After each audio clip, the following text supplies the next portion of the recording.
and privileged to have the presence of the Honorable Minister Sri Nitin Gadkari ji of the MSME industry to be participating in this particular launch. He has always been a great supporter of Atal Innovation Mission in its various initiatives, and I request the Honorable Minister to share his thoughts and his views on this particular occasion. आदरणीय राजीव कुमार जी, अमिताभ कांत जी, professor Vijay Raghavan जी, doctor Saraswat, ISRO के आदरणीय chairman और सभी हमारे देश के विकास की दिशा vision निश्चित करने में जिनका योगदान है, ऐसे सभी अतिथिगण। मैं अक्सर एक बात याद करता हूँ कि you can donate I but you can not donate vision. आंखें दान करना आसान है, पर दृष्टि दान करना बहुत कठिन है। Appropriate vision for our target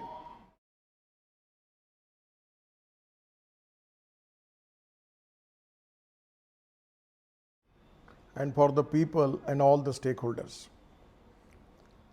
मैं सबसे पहले आपने ये इनिशिएटिव लिया है, इसके लिए नीति आयोग को विशेष रूप से बहुत बहुत धन्यवाद देता हूँ, अभिनंदन करता हूँ।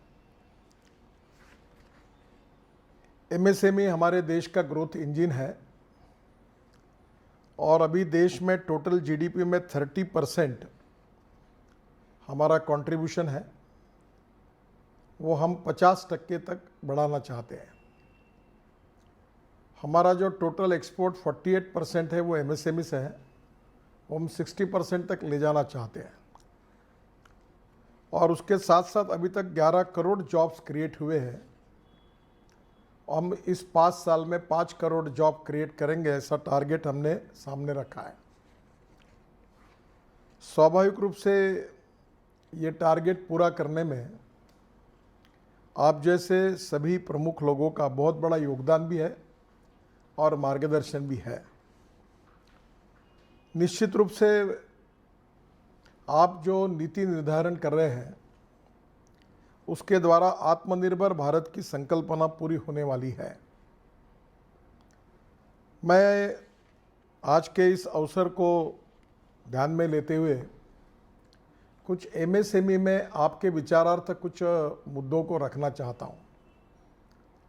जो पॉजिटिव बातें वो तो अच्छी है, जो आप कर रहे हैं उसके लिए मेरा पूरा समर्थन है, पर मुझे इसमें जो गतिरोध लगते हैं, जो अड़चनें हैं, उसके बारे में समाधान ढूंढने के लिए मैं आपसे सहयोग मांगता हूँ, इसलिए उन बातों को आपके सामने रख रहा हूँ। पहली बात यह है कि आप सब बार बार ये कहते हैं और प्रधानमंत्री जी ने भी कहा है कि हमारे देश में जो सोशली, इकोनॉमिकली, एजुकेशनली बैकवर्ड है, शोषित है, पीड़ित है, दलित है, और सबसे इम्पॉर्टेंट चीज़ यानी जो सोशली, इकोनॉमिकली, एजुकेशनली बैकवर्ड है, ऐसे एरिया का विकास, ये हमारी प्राथमिकता है। इस प्राथमिकता में हमारा जो रूरल इंडिया है, ग्रामीण भारत है, rural and agriculture economy, tribal sector और विशेष रूप से एग्रीकल्चर ट्राइबल के साथ हमारे जो 115 एस्पिरेंट डिस्ट्रिक्ट्स हैं, उसका विकास का मॉडल बनाए बिना हिंदुस्तान का ग्रोथ रेट नहीं बढ़ सकता। इन सब जगह पर कैपिटा इनकम और ग्रोथ बहुत कम है, निग्लिजिबल है, जिसके कारण हमारे जीडीपी के भी आंकड़े नहीं बन पा रहे।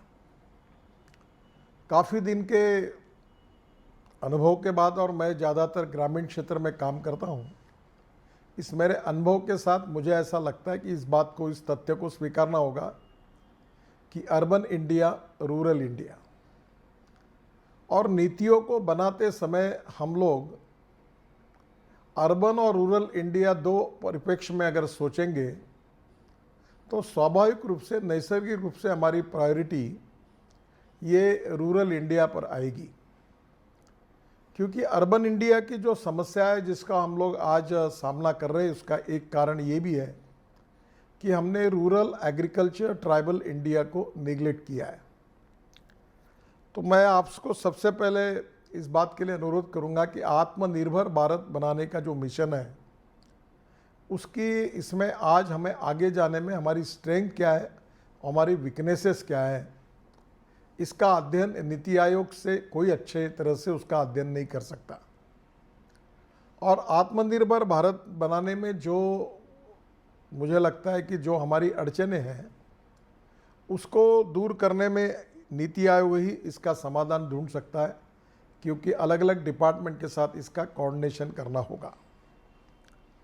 सबसे इम्पोर्टेंट चीज़ जो है, जो मैं आपको और यही कहूँगा कि भारत सरकार ने शेड्यूल कास्ट, शेड्यूल ट्राइब और एग्रीकल्चर और बैकवर्ड एरिया के लिए बजट में काफ़ी रिस्ट्रिक्शन रख के पैसा रखा हुआ है।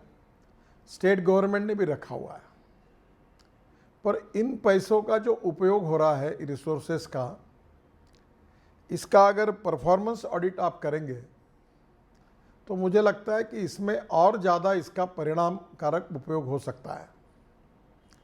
तो ये फंड का प्रॉपर यूटिलाइजेशन ग्रामीण कृषि क्षेत्र में, वनवासी क्षेत्र में 115 एस्पिरेंट डिस्ट्रिक्ट में कैसे करें, तो आत्मनिर्भर भारत में ये सबसे अच्छी और बड़ी पहल होगी, ऐसा मुझे लगता है। बदलो मेरा दूसरा एक सुझाव ये है कि यहाँ थोड़ा भी फर्क पड़ेगा तो आत्मनिर्भर भारत की गाड़ी की स्पीड एकदम बढ़ेगी। इसके साथ साथ जो मोटे तौर पर मैं और एक बात आपको कहूँगा, जो आत्मनिर्भर भारत में मुझे समस्या के रूप में कभी कभी ध्यान में आती है, वो हमारी सिस्टम है। हमारी एमएसएमई की पूरी सिस्टम को स्टेट गवर्नमेंट और भारत सरकार में मैंने अलग अलग योजनाओं का रिव्यू करके पीछे पड़ा हूँ कि उसका परफॉर्मेंस क्या है, कब सबमिट हुई, कब प्रोसेसिंग हुई, किसने किसने कितने दिन फाइल रखी और कहाँ निर्णय हुए, मुझे डाटा बताओ। तब मुझे बहुत से आश्चर्यकारक बातें ध्यान में आई है। तो इसका इम्प्लीमेंटेशन करने के लिए मैं राजीव जी और अमिताभ कांत जी को रिक्वेस्ट करूंगा कि डिजिटलाइज मैनेजमेंट सिस्टम ऐसी तैयार हो कि हम कोई भी निर्णय 15 दिन 20 दिन के अंदर हो करें, और इसके बारे में निश्चित रूप से इस सिस्टम का वो अध्ययन करें। तीसरी जो महत्वपूर्ण बात आती है वो environment and forest ministry, state government and Bharat सरकार, ये जैसे हमारे हाईवेज में हम स्पीड ब्रेकर्स बनाते हैं, तो ये स्पीड ब्रेकर्स जो है इनको आपको उखाड़ के फेंकना होगा। मैं उखाड़ के फेंकना होगा इसका शब्द कर रहा हूँ क्योंकि जिस गाड़ी को आप इसरो या आप लोग बहुत साइंटिफिक स्टडी करके उसकी मशीन के पार्ट को डिज़ाइनिंग करके रिसर्च करके तैयार करते हो और आप नीति आयोग में उसको बहुत अच्छी तरह से असेंबल करके उसको परफेक्ट बनाते हो, जैसे आपने परफेक्ट बनाया वैसे हम लोग, कुछ लोग ऐसे होते हैं कि वो स्पीड ब्रेकर भी हम तेज़ी से बनाने का काम जोरों में हाथ में लेते हैं और पूरे गाड़ी की स्पीड को ख़राब कर देते हैं। अब ये इन्वायरमेंट और फॉरेस्ट मिनिस्ट्री में है, आप अभी कभी ये देखो कि अभी कोई एमएसएमई में छोटा उद्योग भी डालना है कि कितने लाइसेंस और कितने दिन लगते हैं और कितने पब्लिक हियरिंग्स है, कितने महीने लगते हैं। आप तो एक आधा साल तो कोई इंडस्ट्री नहीं डाल सकता, एक एक के चक्कर काट काट के बेचारा पहला पसीना करके उसके 2-3 तो नए जूते उसी में घिस जाके ख़त्म हो जाते हैं। इतना उसको रेड टैपिज्म का सामना करना पड़ता है। मेरा कहना है कि इकोलॉजी एंड इन्वायरमेंट के साथ कोई कॉम्प्रोमाइज़ नहीं करना है।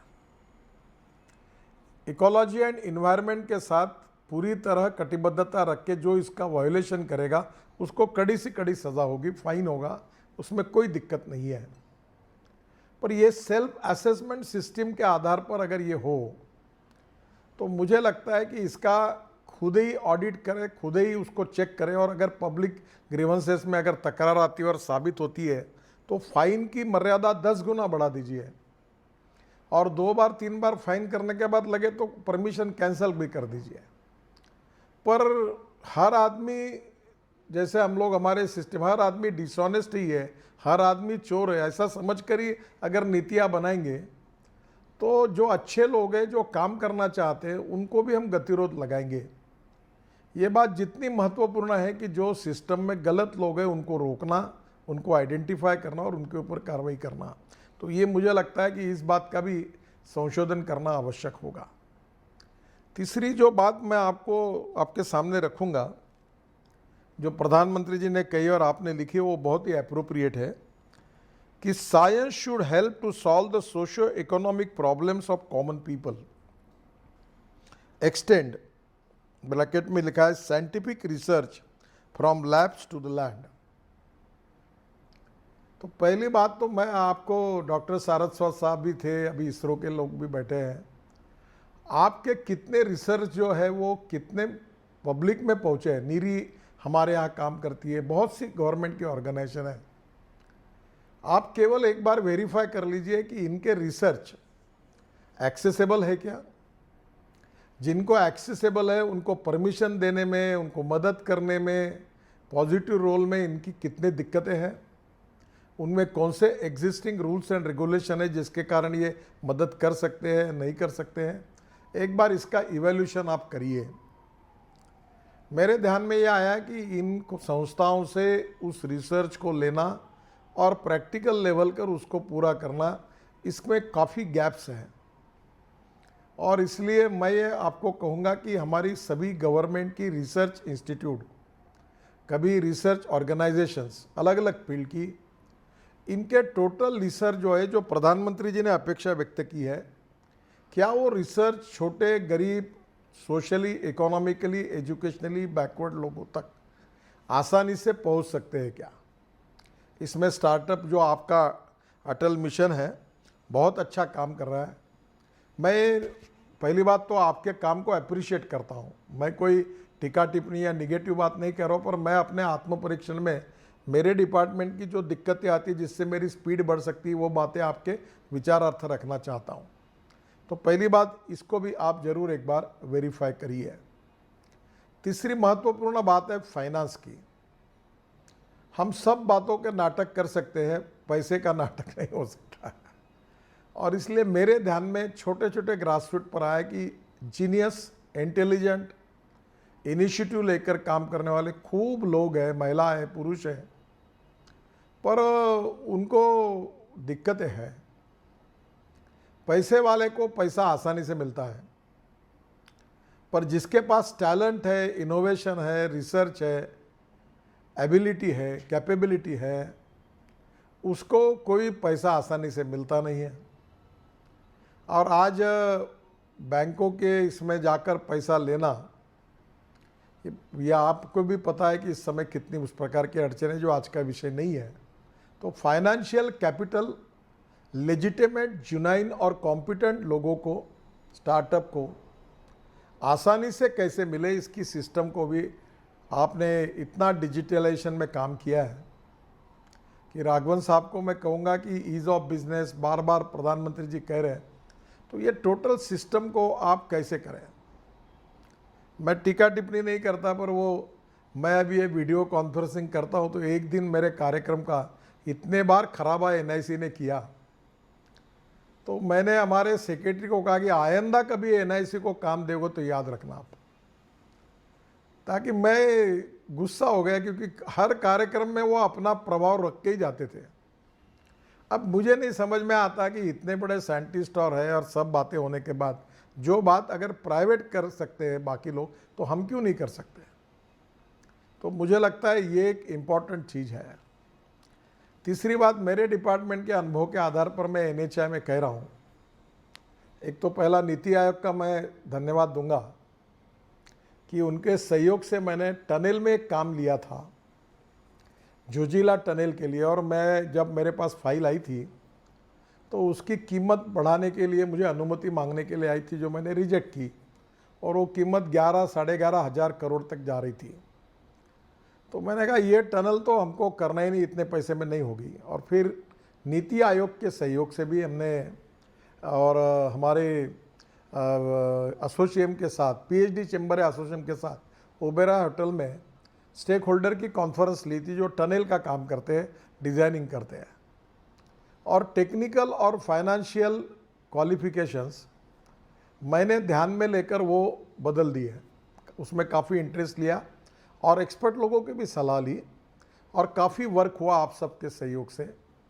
और मुझे बताते हुए आपको खुशी हो रही है कि जोजिला टनल का जो टेंडर हमने रिसीव किया है, उसमें हमने 4,500 करोड़ एक ही टेंडर पर बचा लिए हैं, 4,500 crore. And that is only because of कि हमने इसके पीछे पड़कर उसको और क्वालिटी के साथ कोई कॉम्प्रोमाइज़ नहीं किया है। अभी हमने केवल टेक्निकल क्वालिफिकेशन, जैसे ब्लेसिंग इन डिस्गाइज हुआ कि ये जब चाइनीज़ कंपनी के विषय निकले तो हमने हमारे टेक्निकल क्वालिफिकेशन सुधरे।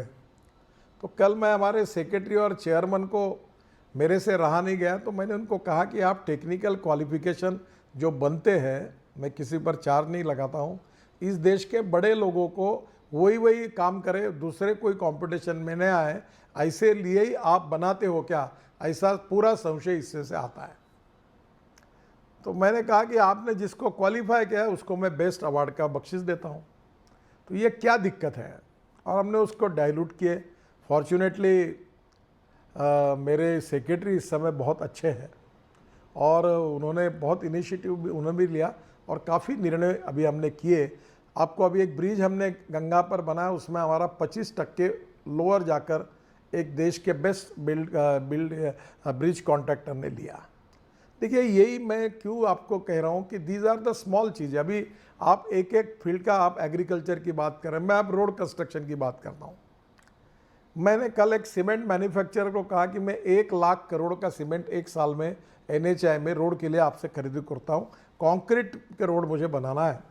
और मैं आग्रह करता था, पर तुमने कार्टेल बनाकर सरकार को लूटने की कोशिश की, इसलिए मैंने अब कंक्रीट रोड का आग्रह करना छोड़ दिया और तुम्हारा बिजनेस चला गया। और मैं तुम्हारी कोई बाजू नहीं लूँगा, क्योंकि तुम्हारी आदत से तुम बेकार हो, मजबूर हो, और इसलिए मैं आपको मदद नहीं करूँगा। तब मैंने उनको कहा कि आप एक काम करिए कि आप, अगर मुझे है तो मैं 1 लाख करोड़ का सीमेंट एक साल में लेने के लिए तैयार हूँ।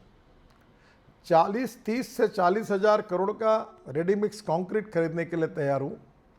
और आप और मैं मिलकर हम स्टैंडर्डाइज डिज़ाइन करते हैं।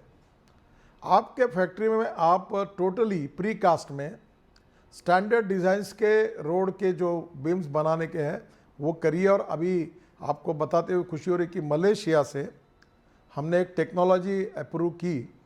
रवि सिन्हा करके जो IIT के मुंबई के सिविल इंजीनियरिंग डिपार्टमेंट के इंचार्ज थे, उनके अध्यक्षता एक कमेटी को मैंने मलेशिया भेजा था और उन्होंने प्रीकास्ट में स्टील के बजाय स्टील फाइबर यूज़ किए और उसके कारण 2 पिलर के बीच में अब 100 मीटर बीच में पिलर की ज़रूरत नहीं है। तो हमारे ब्रिज की कॉस्ट 30% कम हो सकती है, यानी हम कम से कम साल में 25 से 30 हज़ार करोड़ बचा सकते हैं। इतने ब्रिजेस हम बना रहे हैं केवल टेक्नोलॉजी का उपयोग करके। पर सरकार में कोई टेक्नोलॉजी एक्सेप्ट करने के लिए सिस्टम में तैयार नहीं है। कितना भी आया, सॉइल स्टेबलाइज लाया, ये लाया, तो हमारे लोग बोलते हैं वो कल जाके मैं अच्छा कुछ करूं तो मुझे अवार्ड तो मिलने वाला नहीं है, पर एक्सपेरिमेंट फेल हो गया तो मेरी पेंशन रोकेंगे, मेरे को कार्रवाई करेंगे, मेरी नौकरी पे तकलीफ होगी। मैं क्यों नए इनिशिएटिव करूं, मैं क्यों नया प्रयोग करूं? तो पहली बात, राघवन साहब, अब आप लोग इसमें कुछ करिए कि नए इनिशिएटिव लेने वाला, नए टेक्नोलॉजी को उपयोग करने वालों को संरक्षण देना पड़ेगा।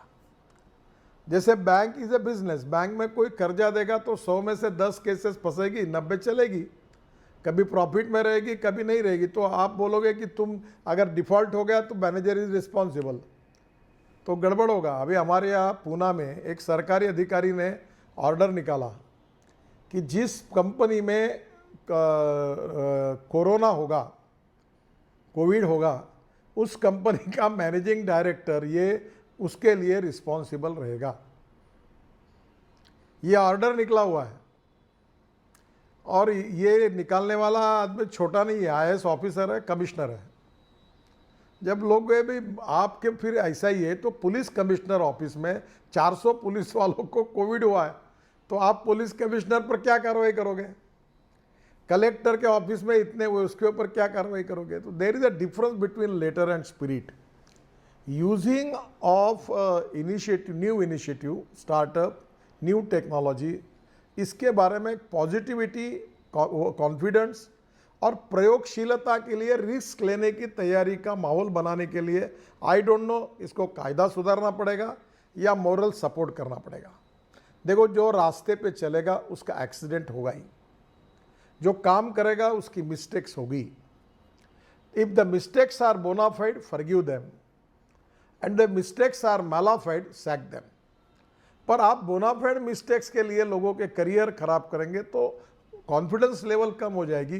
तो टेक्नोलॉजी का उपयोग करने में सरकारी इसमें बहुत दिक्कतें आ रही है। मेरे जैसे व्यक्ति को एक एक टेक्नोलॉजी को इम्प्लीमेंट करने के लिए बहुत प्रेशर, तकलीफ देनी पड़ती है, तब मैं दबाव डाल डाल के करता हूँ, फिर कहता हूँ आपको प्रोटेक्ट करूँगा, तब थोड़े होते होता है। तो ये स्थिति अगर होगी तो बाकी जगह पर ये स्थिति को बदलने में आप लोग क्या कर सकते हैं, ये भी थोड़ा देखिए।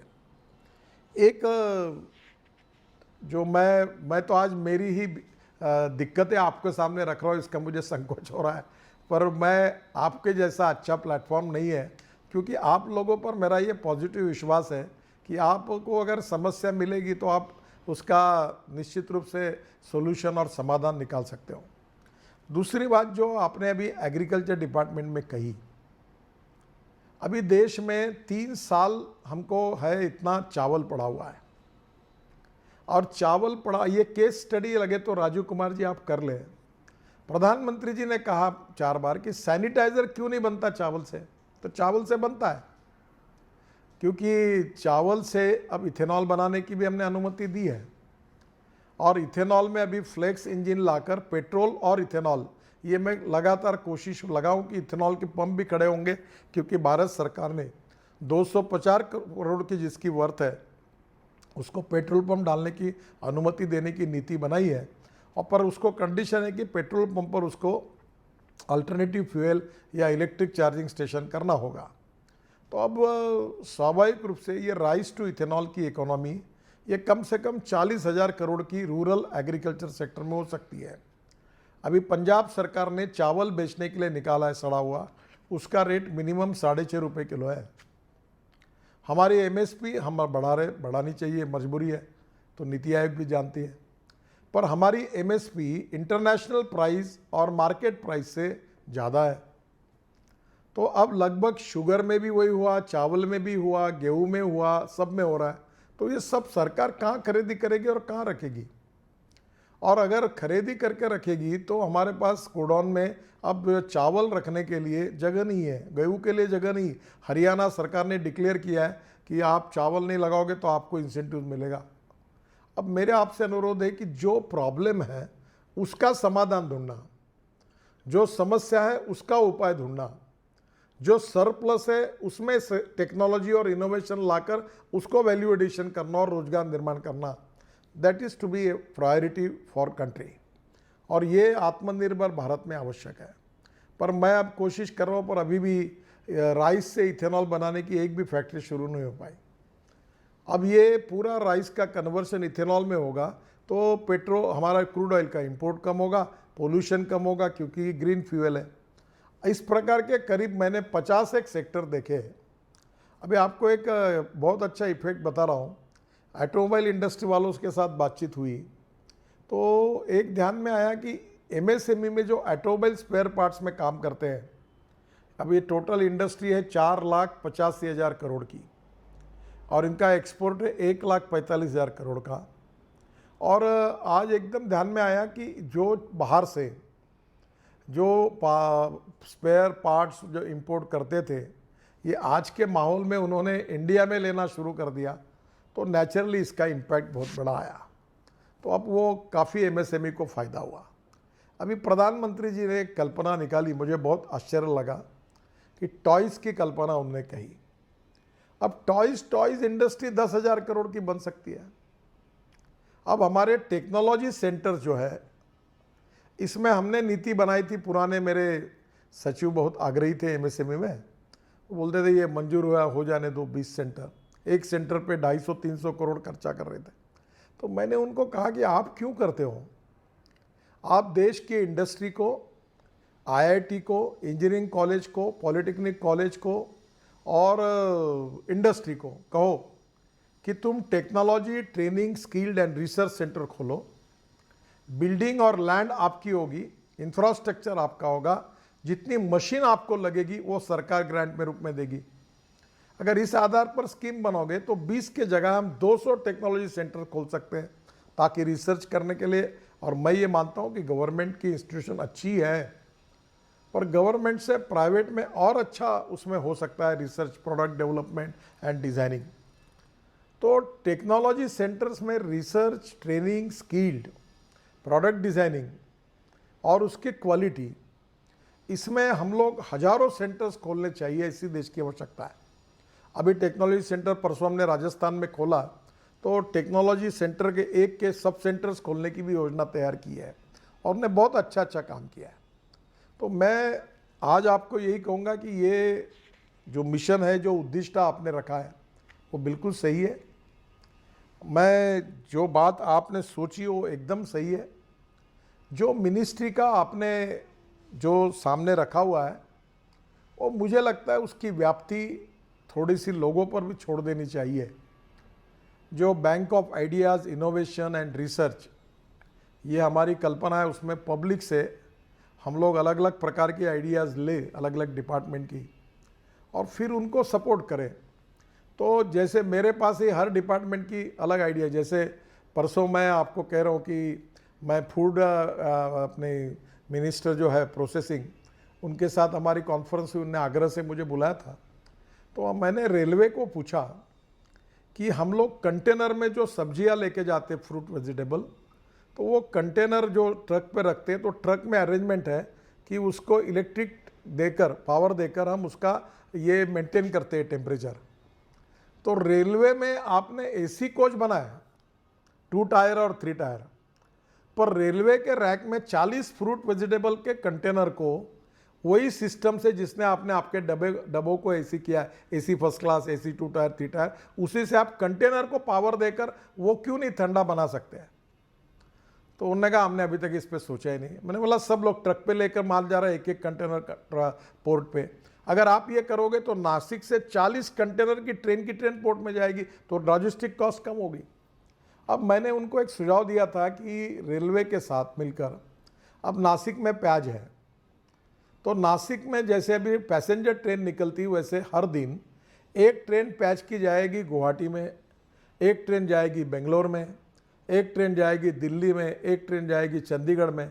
इस प्रकार से उसका टाइम टेबल वो प्लान होगा, लोग अपना बुक करेंगे, अब लोगों के बजाय माल अपना रखेंगे, वहाँ जाकर बेच देंगे। तो ग्रेप की, अभी हमारे नागपुर में ऑरेंजेस है, तो मैं कम से कम 100 ट्रेन ऑरेंज के सीज़न में नागपुर से अलग अलग जगह पर जाएगी, तो हमारे किसानों को अच्छा मार्केट मिलेगा। पर वो ट्रेन अब ये करने के लिए कभी किसी ने सोचा ही नहीं है।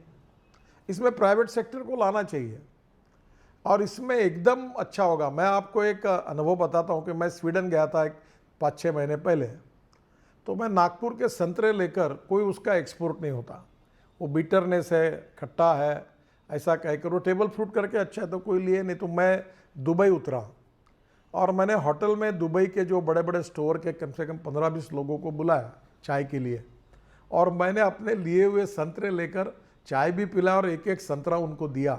2-2 संतरे उन्होंने खाए और फिर मुझे कहा कि तो बहुत अच्छे हैं।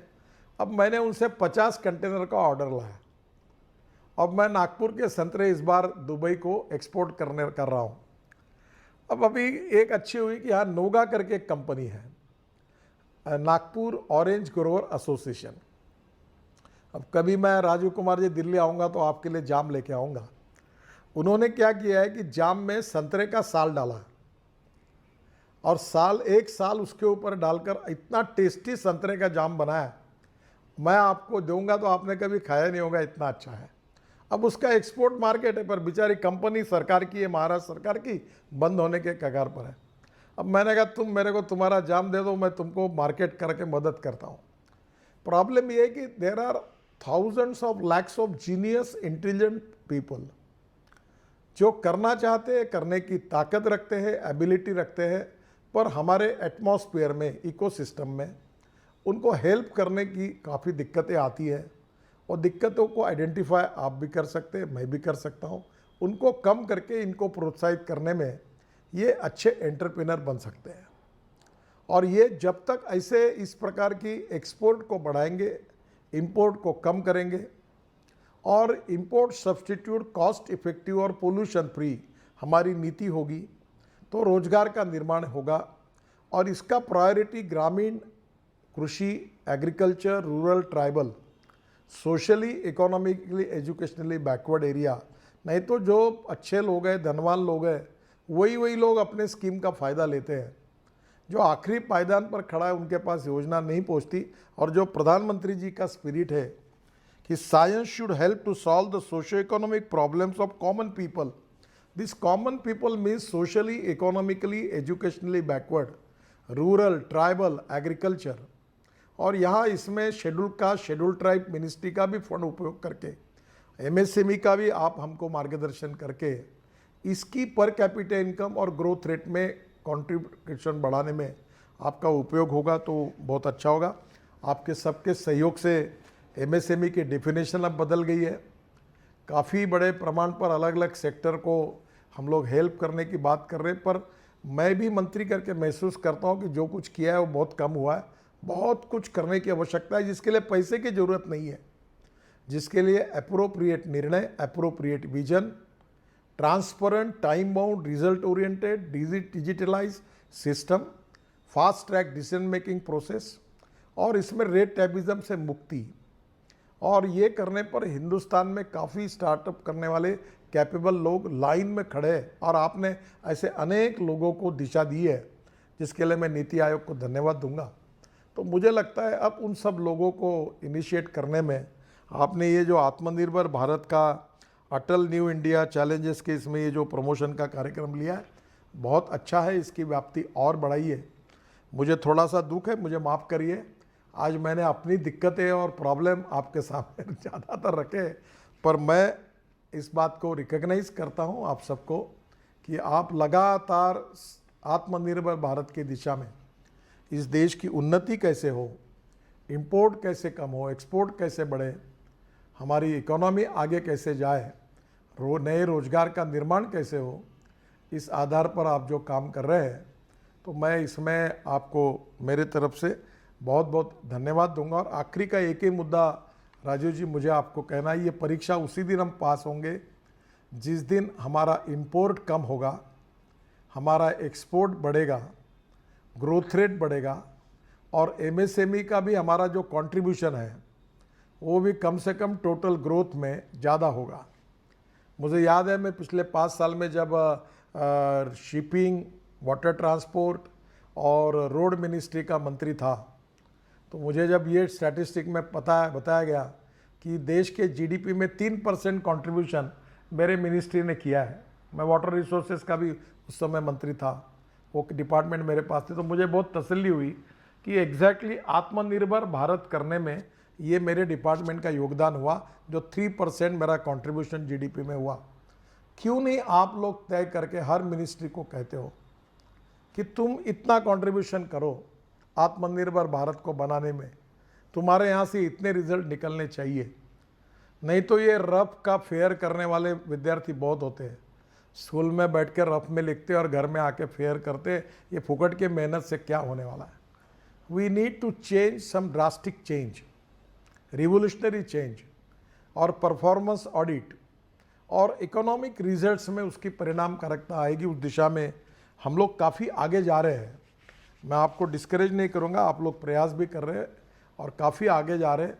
इसकी स्पीड और ज़ोरों से बढ़ानी होगी। और जो हमारे जैसे लोग हैं जो देखते ही है, जैसे हमारे यहाँ रोड बनते हैं तो टेलीफोन डिपार्टमेंट और बिजली डिपार्टमेंट पहले देखता है कि रोड कहाँ कहाँ बना है, और जहाँ रोड बना है वहीं वो खोदने का काम शुरू करते हैं। वो जैसे देखते रहते हैं कि रोड बना कि दूसरे दिन खोदने के लिए वो वहाँ आकर तुरंत गड्ढे करके चले जाते हैं। तो ये आपको भी अनुभव मजे, तो मुझे भी है। तो ये जो स्पीड ब्रेकर्स है इनको उखाड़ के फेंकने में भी आपको आइडेंटिफाई करके इनको निकालना होगा। तो मुझे लगता है ये अगर निकले स्पीड ब्रेकर्स तो भी नेचुरल स्पीड एकदम बढ़ जाएगी। आपने ऑलरेडी वो हमारे इसरो वाले साहब ने कहा, उन्होंने टेक्नोलॉजी में तो बेस्ट है, सब अच्छी टेक्नोलॉजी हमने बनाई है, पर ये स्पीड ब्रेकर्स थोड़े से निकाल देंगे तो इफ़ेक्टिव टेक्नोलॉजी को बढ़िया स्पीड से गाड़ी आगे जाएगी और आगे जाने वाली है और हम प्रधानमंत्री का सपना पूरा करेंगे, ये मेरा विश्वास है।